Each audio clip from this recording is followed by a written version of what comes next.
Welcome to episode 16 of the White Whale Marketing Podcast.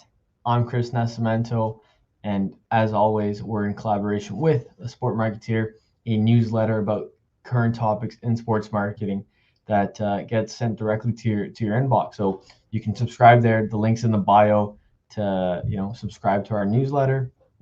And as always, I have a team member with us. We got Haral joining us today. Shout out Haral.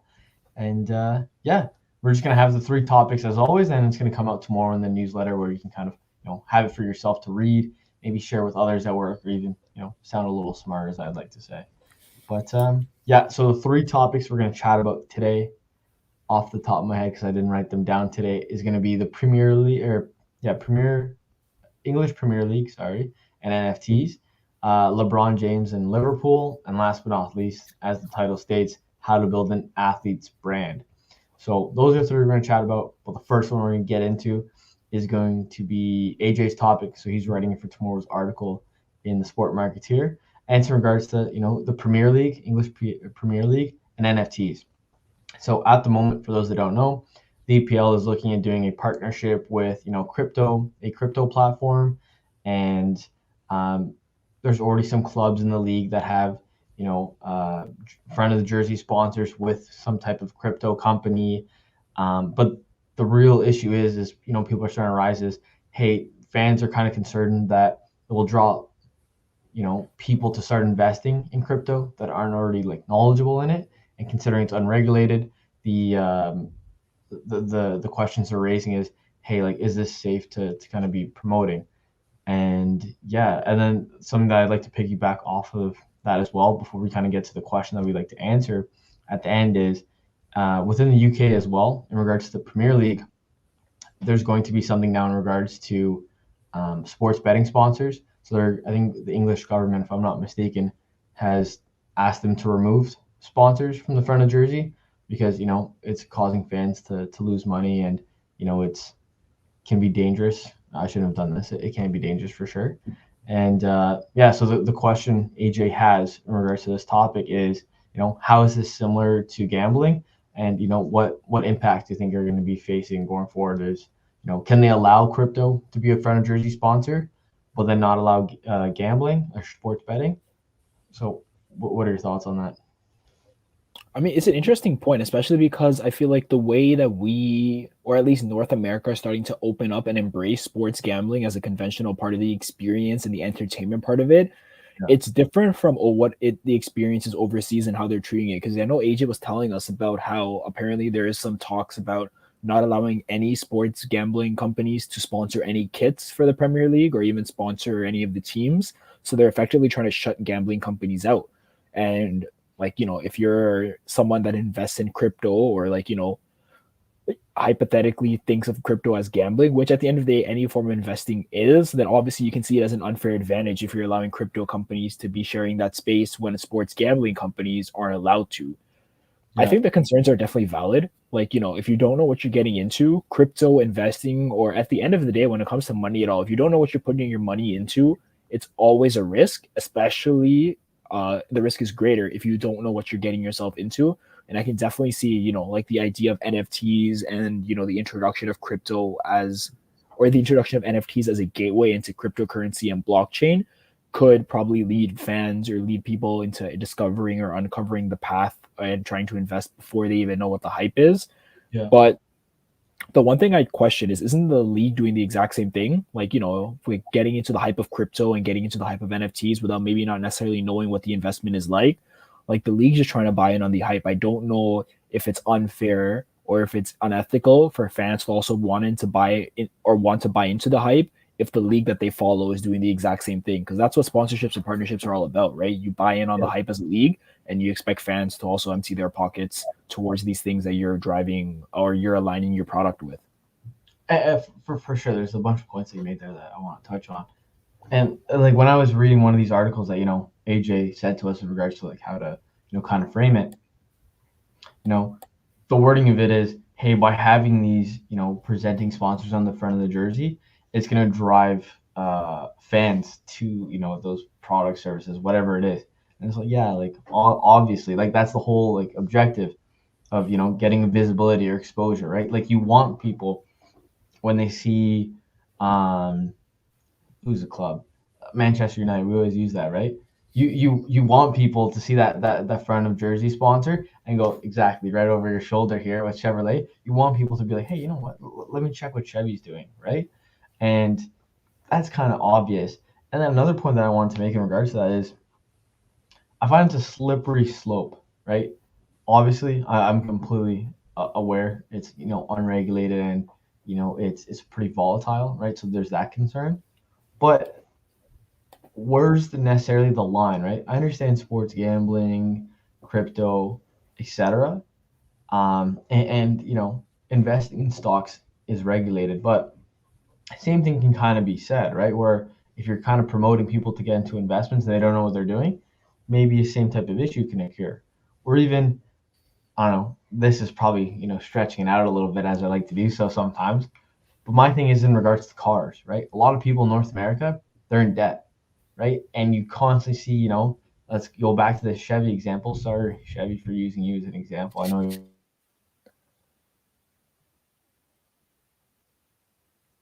$40.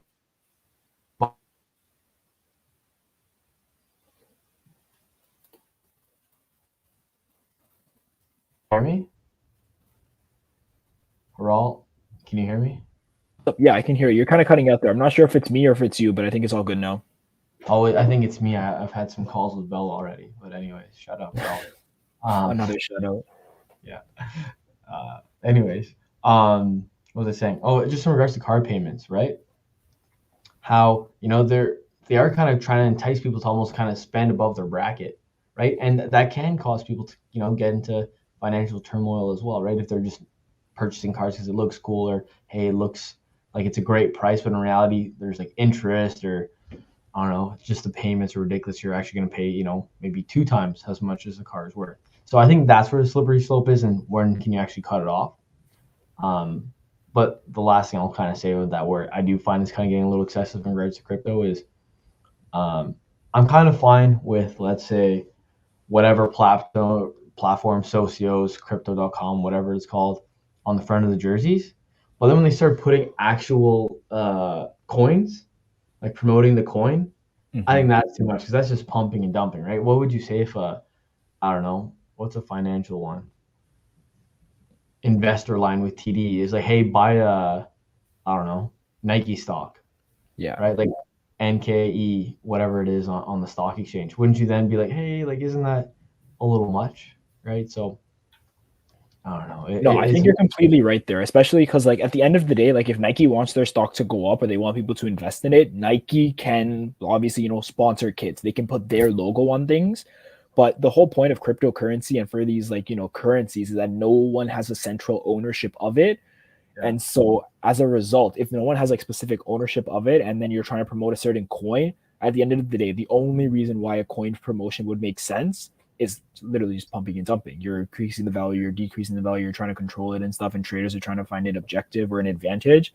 So putting individual coins, like you can't have something sponsored by Bitcoin or like Dogecoin or something. It makes no sense. And for a platform to be doing that, I definitely think it's unethical. Like as a platform, you just got to promote the platform and nothing more than that. What I think might be a small solution to it, or at least something that needs to be put in place, is with ads for gambling or with ads for beer, there's always like a caveat at the end, like, please drink responsibly or please play responsibly. Something similar to the crypto world or like with the trading aspect of it, like if you're promoting crypto.com or like one of their like platforms like Coinbase or something like that. I think, a caveat like that at the end needs to be there or something where there's some ad, like an equal amount of ads promoting like, like financial wellness or something, just like mentioning that, hey, like I know OLGs is know your limit play within it, and a lot of these go for like pro line and stuff, but something similar along the lines for a cryptocurrency or a crypto trading platform where, hey, like don't get too carried away with the trading aspect of it, because at the end of the day, you can definitely, like you said, get into financial turmoil within Bitcoin gambling with car loans and stuff, as you can with like, sports gambling. Like if you spend your money poorly in any field or any way, obviously, you stand to lose. And so putting steps are in place to just at least it's honestly the bare minimum, because like, please play responsibly, please drink responsibly isn't really an anti-alcohol abuse pro or campaign or anything. but companies are doing the bare minimum to not hold themselves liable for anything. And I think crypto platforms should do the same. Yeah, no, I agree. And I guess maybe the last thing to say, just kind of bringing back to, the whole topic of this article that's going to be out tomorrow regarding, NFTs and EPL. I do think it's, if they can kind of figure that out, right, it is still a pretty new category for them to figure out in regards to sponsorships and how to, place it correctly and responsibly, I guess is what you should say. But I think something like an NFT or different things like that, where maybe you're kind of creating almost like digital trading cards for these players. I think it's a great way where you're touching all the different markets, right? Whoever wants to need or whoever wants to interact with your brand, they can do so, whether it's on, I don't know, playing video games, whether it's playing, I don't know, not playing, but like just reading an article on it, or even just kind of trading NFT cards, because it's kind of similar to physical like hockey cards or sports cards. So I think that's fine. But I think the worry is in regards to like the coin, where it can just fluctuate, but same can the dollar, I guess, but just not as much. Exactly. I think, I guess I think the best way to put it is NFTs are not a currency. So it's it's definitely fine to promote NFTs and stuff. But the moment you get into it's like the same thing. Like you can promote hockey cards and selling hockey cards, but like no one's going out there saying, hey, like buy Canadian dollars or take out a loan from your bank. And the moment you the crypto sphere does the exact same thing, it's just, you're comparing, we're just trying to bring the tangible product into a digital thing and just keep it safe. 100%. And I guess the one last thing, so just remember this, because I was making stuff earlier and I remember seeing this. So I think it was you, Haral, right? You wrote the NFT Explained article on our blog. Unreal. My mom wrote it, or my mom read it and understood it. And that's kind of the ultimate verifier, right? If like people can actually understand it. And if you're interested in what NFTs are a bit more, check that article out, ywellmarketing.com, to read under our blog section. But kind of with that as well, right? We made NFTs for some of the athletes that were, I think there was 3 athletes at the time with Whitewell Marketing. And we athletes and what GOAT. Yeah, good one. But with that, we had a plan. We were going to trade them for a low amount, or at least auction them, and then, provide other intangible or tangible, so people actually had some physical value. But then when we actually went to go trade it, I think Ethereum at the time just blew up.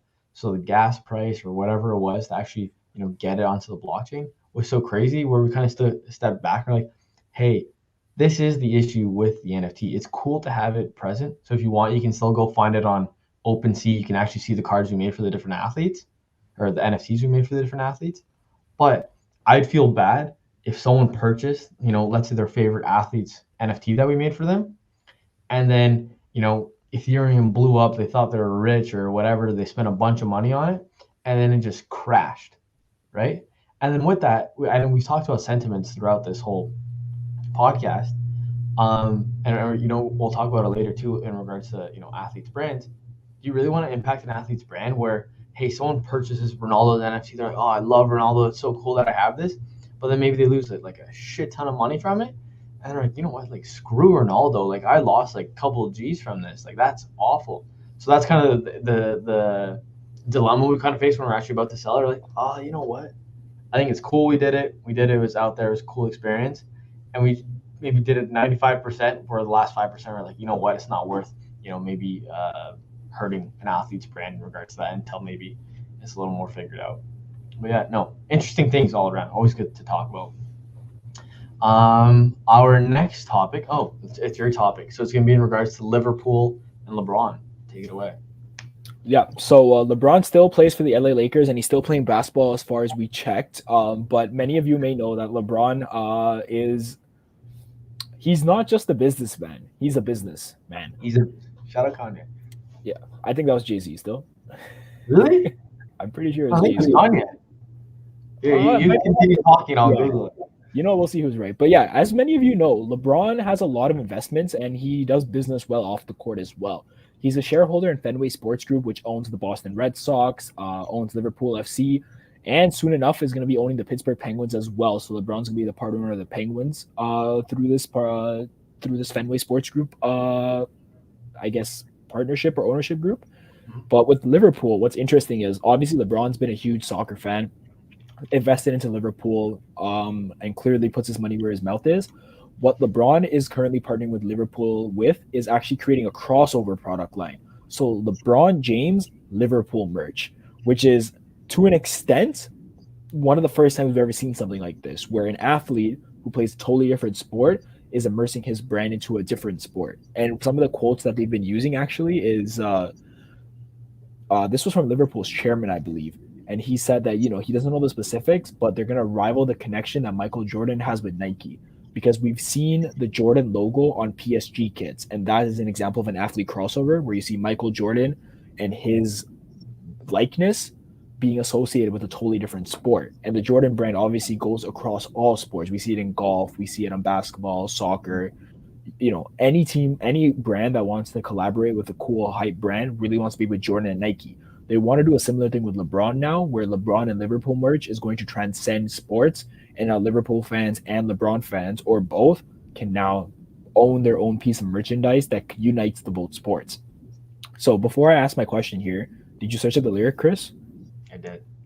Who was it? Kanye. It's Kanye. Diamonds from Sierra Leone. He goes, I'm not a businessman. I'm a businessman. My friend's a huge Kanye fan. That's how come I knew that. Oh, okay, got it. Maybe it was about Jay-Z and stuff, but I believe it. Because Jay-Z's on that song, no? He might feature in a remix or something, but that's besides the point. He's on the song. Okay, there we go. You know what? I was close-ish. No, fair enough. It's a good song, though. Oh, it's a banger, yeah. But the question I have is, with athletes and the crossover idea, the first question I have is, honestly, what do you think? Like, is LeBron a big enough athlete to have a strong presence in a sport like soccer with a team like Liverpool to make something like this feasible? No, it's a good question. I mean, as you were talking about, I was trying to put my finger on it, right? In my head, I feel like I've seen this somewhere before. I don't remember which athlete. I think it was a smaller athlete that did something kind of similar, or maybe it was something he was passionate about. Or you know what does come to mind when I think about it?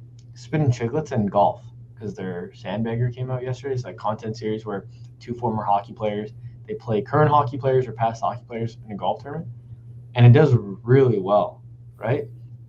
I was looking at numbers for that; it's unreal. But in regards to maybe larger athletes, you're right. I think the one successful crossover when I think of basketball into maybe a different sport is for sure Air Jordan PSG. But one of the things I was thinking as you were saying this is I find there's a difference between, the brand Jordan and LeBron James. Does he have is there a name for his brand? I know Jordan is just his name, but it's Air Jordan. I'm pretty sure I know. I think he might have the LeBron brand or whatever, because he has that logo where it looks like a crown, right? The king. See, that's what I wasn't sure of, because I feel like his shoes, they constantly switches, or they were switching it at the beginning, right? Because I think at one point he had this slam dunk where he was kind of bringing it back a bit. But no, it's interesting, and I guess the first thing I'll kind of say is just because that's kind of the obvious comparison that's there, LeBron, Michael, but I find Jordan is much more than an athlete's personal brand or an athlete's brand.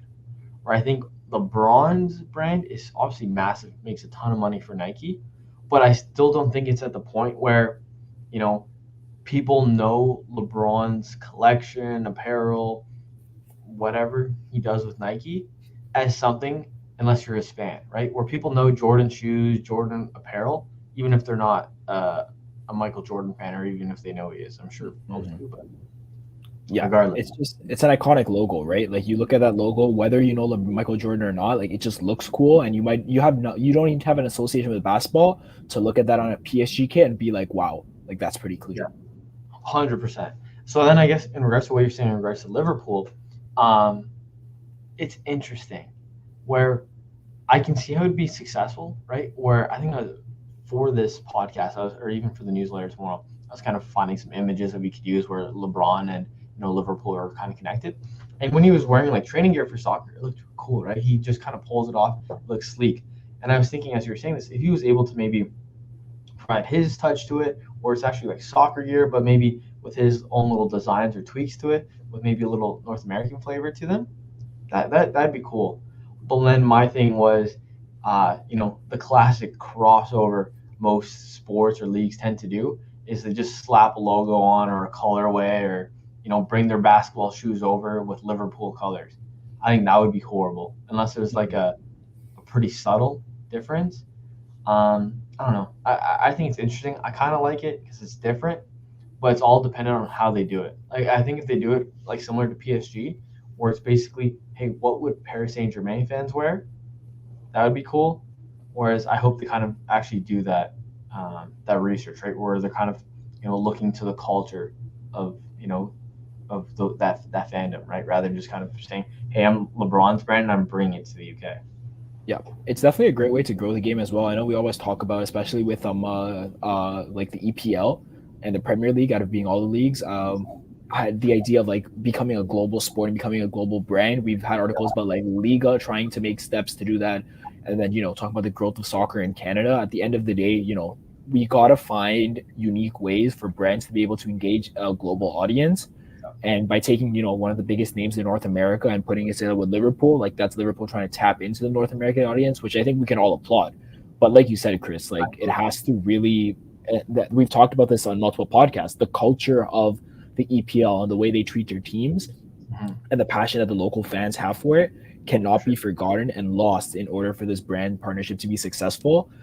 If there is an athlete that could potentially rival the Jordan brand or someone you want to create it around that could rival the Jordan brand, it would be LeBron.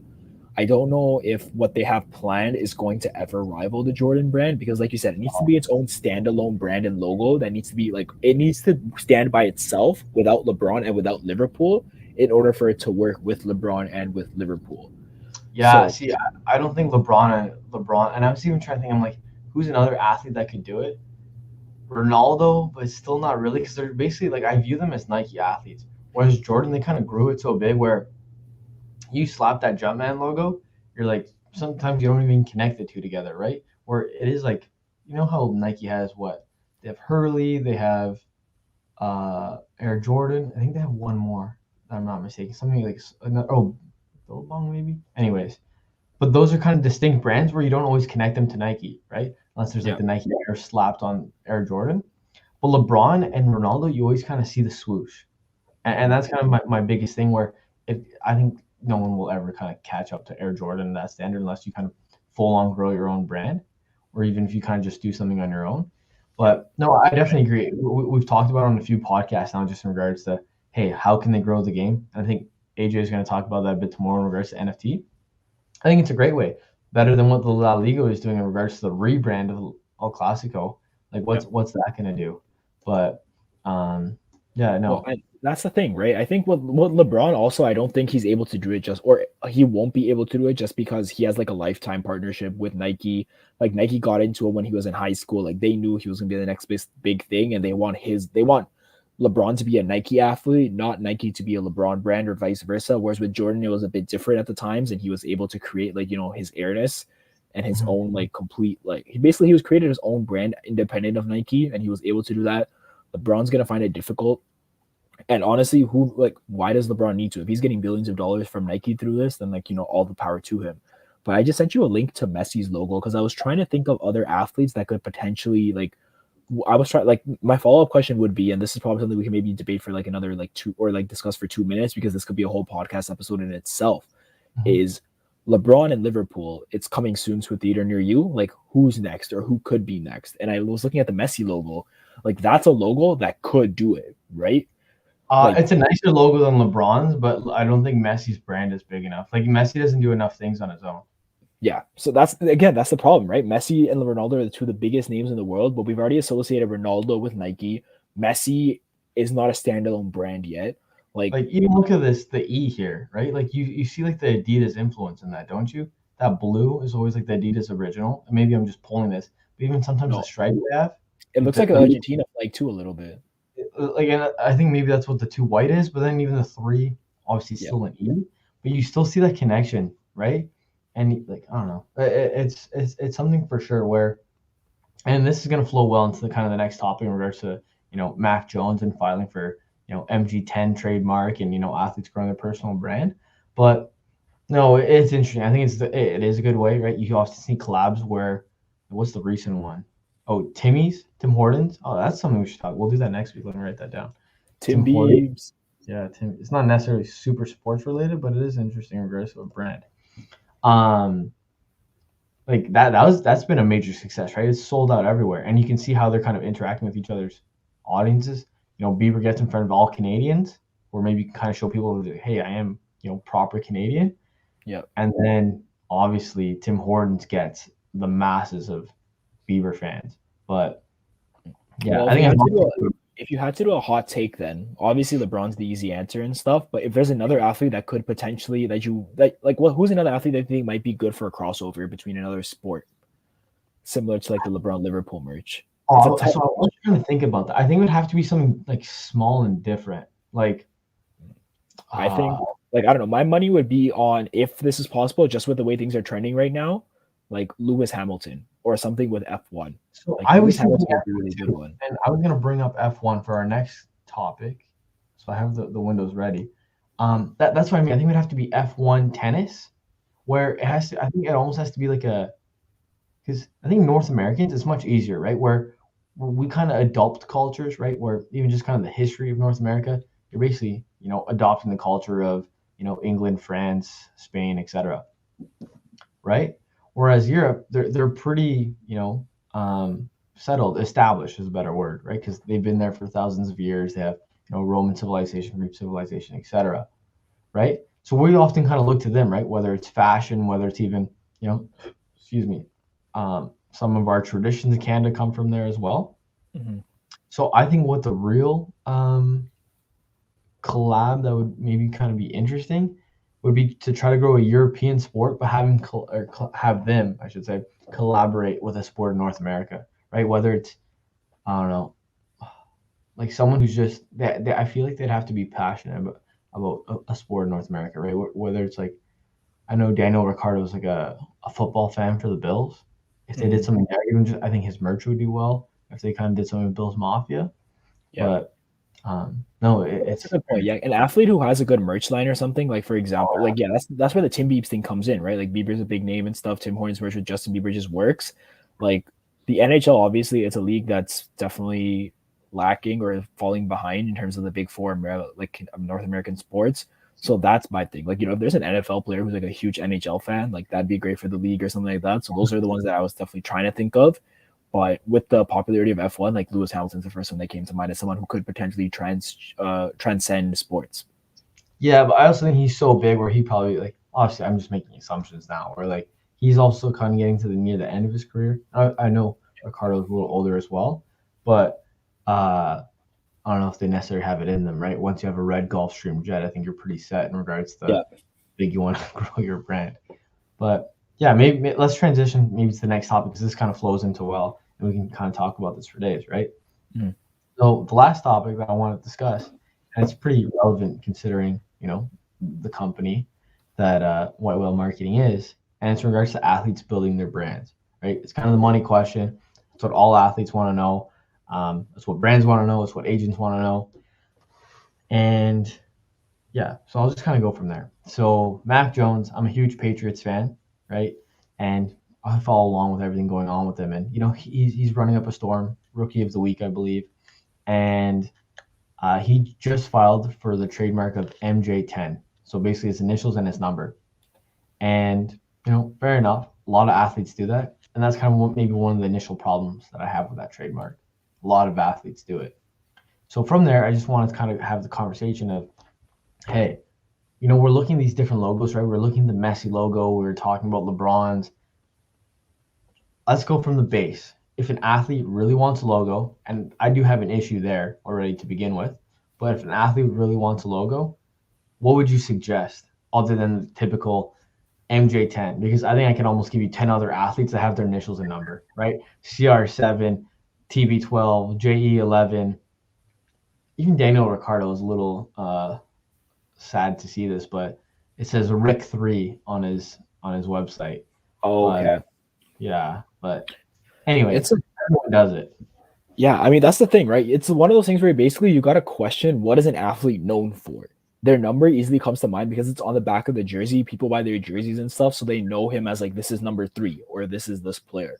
Like who's number 10 for the Patriots? Oh, he's number 10 for the Patriots, or he's Mac Jones. Like they're kind of intertwined. which is why it's become so easy for athletes to do it, and it's just why we're going to continue to see it happen. But like Jordan is again the prime example. Like he took a silhouette of one of his greatest like athletic achievements and turned it into something. Like the only other way I could think of another athlete doing it is like, we all know Usain Bolt for his running, but like his Yeah. like celebration after winning a race and that pose, like that's Yeah. another silhouette I could see doing really well. And I know like silhouettes and jersey numbers are the easy answer, but those are the only two things that really come to mind. The only other thing that I could see that would work is just like you need to find maybe just a symbol that it doesn't need to have your name, number, or your image on it. It's just got to be a symbol that represents something that you firmly believe in and that you can create to be your brand. Like LeBron's, I really like because, it looks like a king and like, it's King James. So that crown is really cool and it could work for something independent of basketball or independent of LeBron James itself.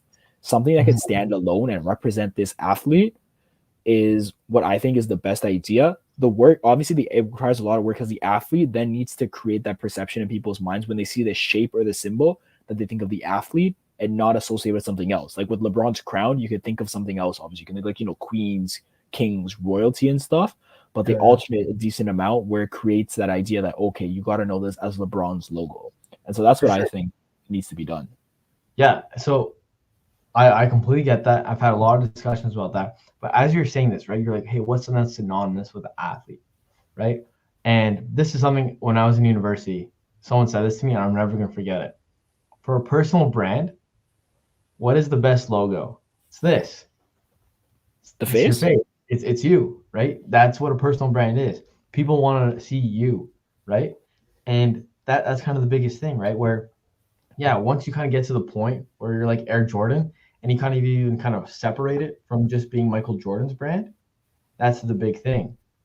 But until then, this face is what it is, right? And that you're using the number as a descriptor. Yeah, it makes a lot of sense. But what if you go to another team and someone has your number? Yeah. What are you going to do with your brand then, right? The one thing that's always going to be constant and the one thing that people are following you for is you. And that's the biggest thing. And then that even kind of translates to your authenticity, right? If you remain you in regards to, hey, you liked outdoors, you kind of post outdoors content, you're not going to go, I don't know, start, well, what's an example I can use? I don't know, partnering with the metro line in New York City, right? But every other thing that you've done has been like climbing in Wyoming, right? It doesn't make sense, right? Or Supreme, maybe a streetwear brand would make more sense in regards to that rather than the metro line. Mm-hmm. So that's my thing, right? It's a good point. I guess quickly what I would say is football and hockey players are definitely at a disadvantage when it comes to that because you don't see the face as often or it's hard for you to see the face. Quarterback faces are probably the most likely faces you'll see on screen, so that definitely helps Mac Jones's favor. But those two sports definitely give the athletes a disadvantage for like, the selling of the visage. Yeah, no, you're not wrong. But then that's the thing too though, right? So there's all like two things you kind of say in regards to that, right? So the first thing that comes to mind is, okay, then let's say you're talking about a linebacker, right? A linebacker wants to grow his brand, or even let's say use Mac Jones. He's a rookie. It's mostly like Patriots fans and obviously people that are like hardcore football fans that probably know who he is, right? I know if I go talk to some friends tomorrow, they're not going to have any idea who he is, right? Yeah. But that's kind of the same thing. If they're not going to know who your name is and your number, then what's the difference with the face is my maybe initial reaction. And I think the flexibility it also provides when you use your face allows people to kind of connect with it because it's a person. They see that. And even beyond that, they know who's like speaking to them. And when you go do merch or whatever, you can constantly switch up the logo, right? You don't need to look like Nike where you always need the swoosh, right? You can have different maybe collections, right? Where maybe one logo you're going to do MJ10, maybe the other one's going to be a silhouette that you have, or maybe the other one's just going to be like your signature, right? And then as time goes on, it's almost like doing A/B testing in digital marketing. As time goes on, you're like, hey, this collection did a bit better. And with time, that's when you start seeing the success. And it's almost kind of doing trial by fire. Where I know I've had like hockey agents or even people in hockey, they're like, hey, if you could just, offer a service where you just create logos for junior hockey players, like you'll make a killing. Like, what's the point? Like, no one, I don't want to say no one knows who they are, but like, why? Like, why not create your personal brand, build it up, and once it gets to that point, then you can kind of divert it. And that's, I think, where LeBron is. LeBron's past a personal brand, where it's actually becoming a household, name that's kind of separated from him. One thing that I would have liked to see from LeBron is maybe you kind of go to the path similar to Air Jordan or Jordan brand. You're not saying Michael Jordan when you say it, right? Whereas LeBron, you're going LeBron James's brand. Like, we don't necessarily have a specific name for it. I would have liked it, that King logo, if you just kind of transitioned the brand's name to King James, right? Where it's kind of referred to him, that's his nickname, that's what the logo represents. I think that's kind of the stuff that you start like flowing with, right? Rather than just going like Air Jordan, King James, right? Exactly. And I think that's what other athletes do too, right? Where Messi's a little different, where Messi and like Ronaldo are so big. Messi just Messi. Like, that's all you need to say. Like, or even David Beckham. Like, he doesn't have a different name. Like, he uses his name, he uses his space, and that's what he pushes, right? So that's kind of the first thing I guess we were saying, is we're probably saying, hey, how to build a brand, and people are hearing this, you're like, whoa, that's it. Obviously, if you want a little more than this, you should contact us and reach out, subscribe to the podcast. Or, check out our old stuff. I feel like we've done this so many. We're gonna continue doing this, right? Like, talk about the athlete's brand and stuff. And I feel like it's not always gonna be a crash course on how to build your brand from like top to bottom. But we can. We can. I mean, if we would just do it. We wouldn't have to do it on a podcast. But it's one of those things where I find like you learn so much just by like if you see a tweet or something and then we talk about it on the podcast and break it down. You learn so much more, and then you get to the point where it's like next time you'll see that and you'll be like, oh, hey, I remember hearing a discussion about this, or I learned about looking at it from a different lens, that you'll start to analyze from that lens as well. And like, like our goal is obviously not to ever become obsolete, but if you end up creating those analyticals, like if you have those analytical skills to analyze and break down something without having to tune into the podcast, like Chris said at the beginning of the podcast, you'll be the smart person at the water cooler and you won't even need us eventually. But you gotta subscribe and work your way out there. Yeah. Well, yeah, 100%, right? Like, you will become accustomed as we kind of talk about it. And we can't just obviously be like, hey, this is how you build a brand, right? Because then that's our kind of expertise, right? Where, I'm working on signing deals for White Whale Marketing, where, we're specifically the brand strategists, exclusive rights for athletes or for certain athletes, right? Whereas if we're like, hey, this is how you build a brand, 1, 2, 3, 4, 5, 6, people are just going to be taking notes. We're like, hey, see ya, guys. So, yeah, that's kind of a quick note on Mac Jones. I remember we were talking about Caleb Williams and Spencer Rattler because of that whole Sooners controversy and stuff. And I know we said that it was a bit too early for someone like Caleb Williams to like, take this step into like emerging his brand. I know we were like a bit critical about that. Mac Jones, obviously, still a rookie and stuff. Like, do you think that same stuff applies, or do you think like being a rookie in the NFL for the New England Patriots is a perfect start to start doing what Mac Jones is doing? Yeah. So Caleb Williams, Caleb Jones, what was his name? Williams. Yeah. So I had no issue. I'm all for people starting personal brands. Heck, I like, this company started as my personal brand when I was in university, right? Just kind of marked myself as a sports marketer, and then I kind of tried different things out. My face is what it was, and that's how I kind of like progressed with it. And as time went on, you're like, oh, it's starting to become a business, and that's when we transitioned to this logo, because I don't like being like, I have to do TikToks now. I don't like that stuff. But that's where it kind of grows, right? Where you're basically creating a foundation. People know you, they know this is the type of content. Okay, if I follow Chris and Mental Marketing, I'm going to be seeing sports marketing content. Hey, if I'm going to be following Caleb Williams, obviously I'm going to see a student athlete that's performing at a high level, but, maybe attach it to something else, right? Obviously LeBron James has excellence. You kind of partnering with whatever, that's why he's King James. So I think Caleb Williams, fine time. I just didn't like the logos because, we were looking at those logos and we're like, wait, who is this? Yeah. Like, before we even said who it was, I couldn't tell from the logo. And that's why I liked the face initially. Mac Jones, no, I think it's always a good time to kind of start your personal brand. But I think there's a right process to go about it, right? Mm-hmm. I think, if I'm not mistaken, I'll talk about this in the article tomorrow, so obviously subscribe to it so you can have a little more information. MJ10, he's trademarking it for the use of apparel. I'm all for that. I think that's great. And I even have this example here of Daniel Ricciardo, big fan of his merch line and the way he goes about it, where, I speak to athletes and I'm like, hey, like, this is kind of the stuff you should be like looking at if you want to do merch, right? Where it's almost like a world tour. And we did something similar for one of our guys, Nico, where we had tour merch. He had his face with the King's hat on it. because the team he played for was United, and yeah, like it's cool stuff that you would wear regardless if you're a fan. Yep. And that's what I kind of want to see from Mac Jones, right? Where he can kind of go to the Julian Edelman route. And obviously, I purchased that stuff because I was a huge fan of his. But I think you have to understand what your niche is at the beginning, right? Like who are you targeting, right? Are you targeting like Edelman, specifically Patriots fans, or does he actually want to build a clothing brand that's beyond, Mac Jones, the football player? If that's what you want to do, you got to push that from the start. Obviously, Daniel Ricciardo's pushing the race car, but when you see some of his other, merchandise that he's released in the past, because I think this is in season, that's why it all looks like this. Like you would have no idea it was a race car driver, right? Where it actually just looks like cool beach streetwear merch. You're like, oh, I'd wear this, and no one would even know it's regards to F1. But For sure. no, I think it's always a good time. What do you think of this stuff? I love. If you scroll up a bit, there was something that kind of popped my eye. Is it no? Go down to the the stamp one. I think it's no. Go the crew neck. The crew neck.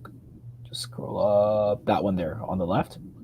That logo on the front, yeah, like love it. Like it literally just looks super cool and stuff. And obviously, the back is a bit more like gives away the race car vibe of it and stuff. But like you said, it's one of those cool things where I'm a very simple man. You'll see me wearing like the same stuff every day and like bland colors and stuff. We're working on it though. We're working on it. Once I get the white whale merch up though, like drip will be dripping. That's all I can say. I got you. Well, we'll set you up right after this. Exactly. But what I'm saying, what I mean is like that type of stuff. Like you'll see it from like it gives you like kind of like that punk rock vibe a little bit, right? Like vibes that are totally different from like Daniel Ricciardo and the sport that he plays. And like similar, like I don't see that, and I think, wow, like that guy's just like riding a race car down or run a track for a professional career or something, right? So you get like that tour vibe, the rock band vibe, and stuff, and like those things are kind of in season as well, right? Like the rock stuff, the vintage stuff, and those vibes are something that people will buy for. Like it's something you'd expect to see at a thrift store that someone like sent in because they used to wear it in the '90s, and that type of stuff is in culture right now, right? And that's like it's trendy and it's vibey. For him to create merch based on that, like bro, I'm all for it. Like it kind of gave me like Dua Lipa Future Nostalgia vibes a lot, which is a banger album if you haven't listened to it yet. But that's what I'm saying. Like literally that album, it's called Future Nostalgia, right? It's supposed to like combine like the future and the past a little bit, and that's what I saw from that merch. So like upon first glance, like for people who aren't like Daniel Ricciardo fans, if you saw that or someone got it for you, like it wouldn't be something where it's like, ew, I hate racing, don't give it to me kind of thing. Yeah. So even kind of beyond that, right? I completely agree. It's obviously trendy right now, so it's doing well. But even before the trend, this, he's Australian. I have some Australian friends. This is the type of apparel they wear, right? Like they've been on it way before us. So that's where I think, we're talking about the authenticity aspect of it. If you're an outdoors person, push that aspect. He's always been into the vintage tour type of shirts, and that's kind of the merchandise he created from it. And that's what I was saying for Mac Jones. If you want to be a person that's kind of creating apparel for specifically the Patriots fans, go ahead and do that. Maybe take that Julian Edelman route in regards to his merchandise. I purchased it. I thought it was great. But if you want to do something different, where Daniel Ricciardo, he would wear his clothing. Like you see him modeling, you're like, yeah, this fits. Or even with like Paul Bissonnette and like no big deal. He wears like those tuxedos, whatever. It fits. That's exactly stuff he wears. Whereas I think where you can kind of get lost is you're like, hey, I see this is selling well. I don't wear it, and he starts selling like I don't know, tennis skirts, right? Because I think those are big right now too. Then you'd be like, whoa, like Mac, like yeah, you're trying to chase some money here, right? So yeah, like if you wouldn't wear it basically on the street on a casual day, like as an athlete, you should not be selling it.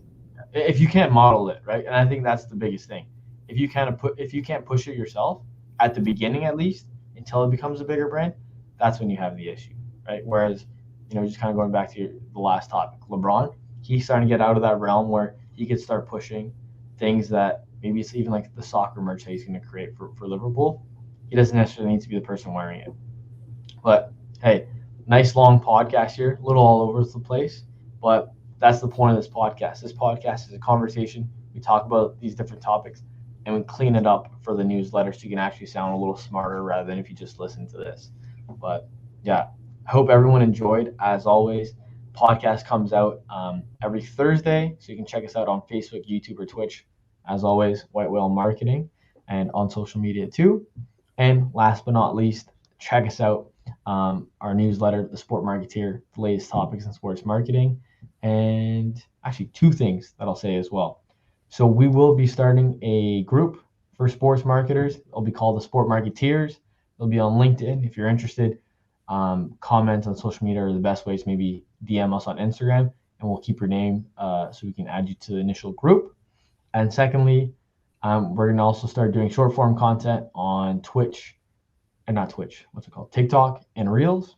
And that will be basically some of the stuff we're talking about today about how to build a brand or X, Y, Z. We'll touch on it, every week or every day or however we post content there. So check it out.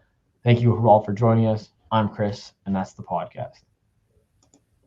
Have a good one, everyone.